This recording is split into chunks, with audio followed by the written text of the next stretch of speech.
Business Book Summaries. Ryan Holiday's Courage is Calling delves into the essence of courage, portraying it as the cornerstone of all that is magnificent and noble. From military conquests to artistic achievements, social reform to entrepreneurial ventures, every grand deed is acquired through courage. However, courage isn't an elusive trait reserved for a select few. It's not just about monumental acts, courage is a fundamental part of our everyday lives. The book offers a series of inspiring anecdotes from both ancient and contemporary history, painting a picture of a life led with bravery and urging us to embrace courage in our own lives. Remember to subscribe to our channel for weekly updates and hit the bell to stay informed about our latest insights.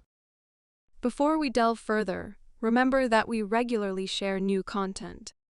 Don't forget to subscribe to our channel Business Book Summaries and hit the notification bell for the latest updates. When discussing courage, it's common to differentiate between moral and physical courage. Moral courage is the resolve to act in accordance with your conscience, even if it means going against societal norms or facing scandal. It's the courage of whistleblowers and truth-tellers who stand firm on their convictions regardless of the fallout. Physical courage, exhibited by soldiers and emergency responders, involves risking bodily harm, putting your physical self rather than your reputation in jeopardy. While some see this as a useful distinction, ultimately, all forms of courage boil down to one concept: embracing risk, facing danger, and putting oneself in harm's way. Consider the legendary Hercules, a symbol of strength and bravery in ancient Greek mythology. Contrary to what one might assume about his hard-living, battle-ready persona, Hercules was not a man of reckless abandon. He consciously chose a life of hardship over comfort. Faced with the choice between a risk-free life filled with ease and a perilous path of virtue, Hercules opted for the latter. He chose to embrace risk and struggle in pursuit of virtue. This pivotal moment in Hercules' life is depicted as a dramatic encounter at a crossroads in the hills of Greece. Two paths lay before him, each guarded by a woman representing vastly different futures. One was a beautiful goddess, draped in luxury, promising a life of ease, pleasure, and uninterrupted peace. She tempted him with a life free from pain, hardship, or want, a life akin to a dream. Every desire of his was to be fulfilled effortlessly. Yet, the other woman, also divine, presented a starkly different proposition. Unlike the first, she was clad in simple attire, devoid of any seductive charm. She didn't lure him with promises of pleasure, but offered a life filled with challenges and hard labor. This path wasn't about comfort and ease but about enduring struggles and relentless effort. Despite the hardships and perils that lay ahead on this path, Hercules would attain something far more valuable than transient pleasure or comfort. He would earn glory, the ultimate reward for bravely confronting life's adversities and steadfastly pursuing virtue against all odds. Hercules paused, contemplating his choices. Then, with a resolve that has immortalized his name through the ages, he chose the rugged path of virtue. You, too, might find yourself wavering at such a crossroads. Would you make the same choice as Hercules?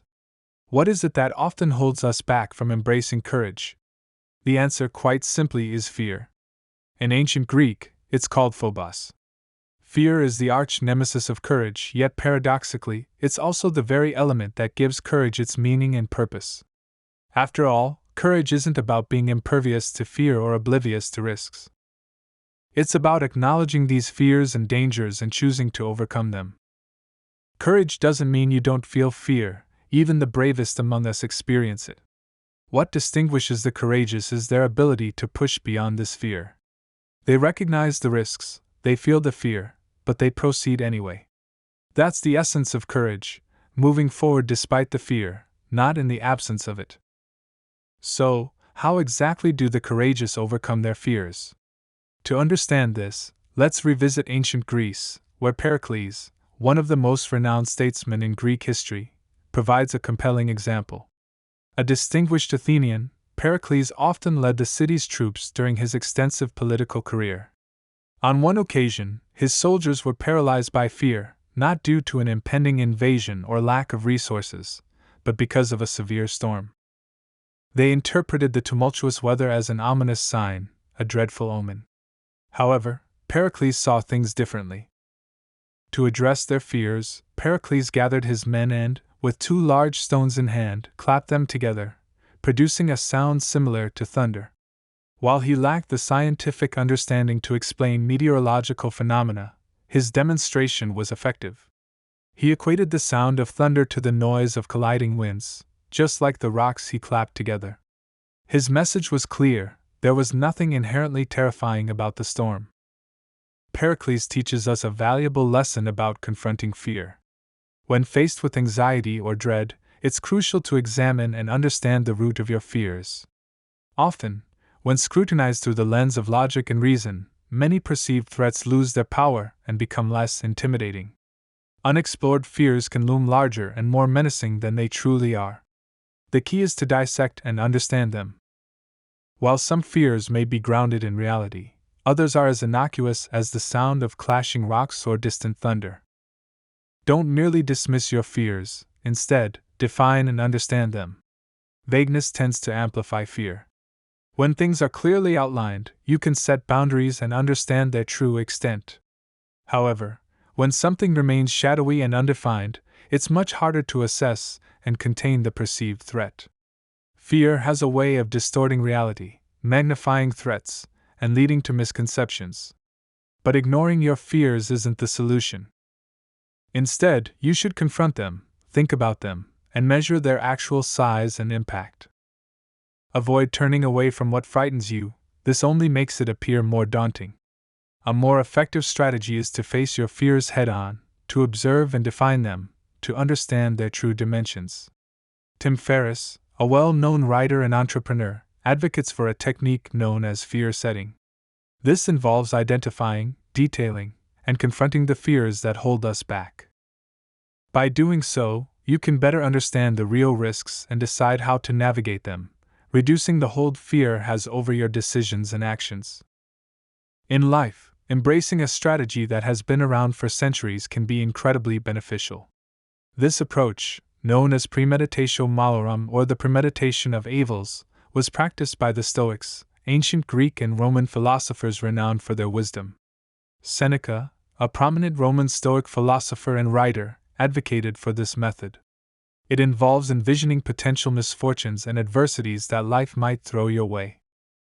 By acquainting yourself with these potential fears and disasters, you reduce their power to intimidate and paralyze you. Seneca believed that an unexpected blow causes the most pain, while one that is anticipated can inflict only limited damage. John Rockefeller, a historical figure known for his immense wealth and business acumen, employed a similar tactic.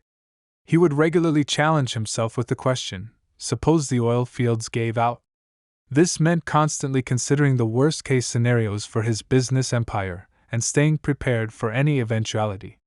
This mindset kept him alert and adaptable, enabling him to amass a fortune even during market panics in the 19th century. While regularly contemplating your fears won't necessarily make you a billionaire, it can prevent you from exaggerating those fears and better prepare you to face them if they materialize. Courage isn't always about dramatic, heroic acts. Often, it's about taking small, consistent steps towards confronting and overcoming fears. Aristotle, the ancient Greek philosopher, believed that virtues are cultivated through consistent practice. Just as one becomes a skilled builder by building or a proficient harpist by playing the harp, one becomes courageous by performing acts of courage over and over. You don't need to start with grand gestures. Small, consistent actions can lead to significant growth in courage. Consider Florence Nightingale, a pioneer in modern nursing. As a 19th century English gentlewoman, her aspirations to become a nurse were unconventional and frowned upon. She didn't begin her journey by declaring her intention to revolutionize healthcare. Instead, she committed to working in a hospital for one summer, a modest yet brave step given the societal expectations of her time. This small but significant act set the stage for her to become one of the most revered figures in British history. As Nightingale herself said, never miss an opportunity to start something practical, however small it may be. These small beginnings can lead to great acts of courage and change. Courage, however modest its beginnings, can evolve into something bold and audacious. Yet, it's crucial not to dawdle excessively. Thomas Edison, who believed life was too fleeting to dwell on trivialities, was always drawn to challenging projects, to the tough nuts that were not easily cracked. However, this doesn't necessarily contradict the approach of starting small, as exemplified by Florence Nightingale. Perhaps there's a harmony to be found between Edison's ambition and Nightingale's methodical progression. It's perfectly fine if your initial acts of courage are modest. What's vital is that these acts, however small, are steps towards significant goals. Nightingale might have started with a single summer, but she was stepping into a field she would eventually revolutionize. The key is to begin with manageable actions but ensure they are directed towards potentially impactful outcomes. Consider the case of Martin Luther King Jr., who, in October 1960, was arrested in Atlanta, Georgia, for the simple act of trying to dine in a department store's restaurant. The Southern authorities, seizing the opportunity, denied him bail and planned to sentence him to 4 months on a chain gang. In a desperate bid to save her husband from potential lynching or assault, Coretta Scott King reached out to presidential candidates John Kennedy and Richard Nixon, both of whom needed the support of black voters but were wary of alienating the South. Nixon, despite his previous engagements with civil rights and his acquaintance with King, hesitated and ultimately did nothing. Kennedy, on the other hand, took decisive action. He not only called the governor of Georgia but also had his brother, Robert Kennedy, exert pressure on the judge in Alabama. These actions led to King's release. Kennedy's willingness to take a stand, to perform a few simple but courageous acts, not only helped King but also won him the presidential election by a razor-thin margin. This story illustrates that courage doesn't always require grand gestures. Sometimes, it's about making the right call, taking a stand, even when the outcome is uncertain. Nixon had the same opportunity as Kennedy but chose inaction. Kennedy's decision to help King, a choice both moral and strategic, demonstrates how small, courageous actions can have far-reaching consequences. It's about starting somewhere, no matter how small, but ensuring that the path you're on can lead to significant change. Whether it's Edison's relentless pursuit of challenging projects or Nightingale's modest beginning in a field she would transform, the essence of courage lies in taking those first steps towards something greater. Sometimes, the act of being courageous might only take a brief moment of your time, perhaps just 30 seconds, or maybe a minute or two. It could be as quick as sending an email, making a pivotal phone call, or uttering the decisive words, "I quit." These fleeting moments can define a lifetime, turning an ordinary instance into an extraordinary act of bravery. Consider the well-known figure of Martin Luther King Jr., the Baptist minister and civil rights leader whose name is synonymous with the fight for equality in the 20th century. His legacy is monumental, but how many are familiar with Stanley Levinson? Likely very few, and that's regrettable. Levinson was instrumental behind the scenes, drafting speeches for King and organizing numerous fundraising campaigns. He was a pivotal figure in King's journey to prominence. However, when allegations arose about Levinson's communist affiliations, JFK pressured King to sever ties with him. Levinson's response was not one of self-preservation or indignation. Instead, he chose to step away from the movement he deeply believed in, understanding that his continued association could tarnish its reputation and hinder its progress. Without a fuss, he made the selfless decision to leave, sparing King the painful choice. This act of stepping back, of sacrificing his role for the greater good, was a profound display of courage, not the kind that seeks the spotlight, but the quiet, selfless bravery that's the hallmark of true heroism. Heroism is about making sacrifices for the benefit of others, about being a team player. We often celebrate the Michael Jordans of the world, those who seem destined for glory. But for every superstar, there's a Bill Cartwright, the co-captain who helped lead the Chicago Bulls to their first 3 consecutive championships. Heroes are those who elevate their team, who make their peers stronger and more capable. They might do this by showing remarkable resilience in tough times, by inspiring others through their actions and words, or, like Levinson, by stepping aside when it's for the greater good. When courage is exercised in such a selfless manner, it transcends into heroism. It's not about personal gain or recognition, it's about what your actions contribute to the larger cause, how they bolster the collective effort.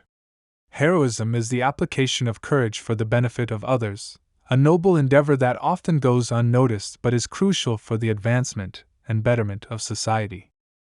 We're keen to hear your thoughts on our content. Feel free to share your opinions or recommend books in the comments section. Don't forget to subscribe to our channel Business Book Summaries and hit the notification bell to stay updated with our latest summaries. Thank you and have a wonderful day.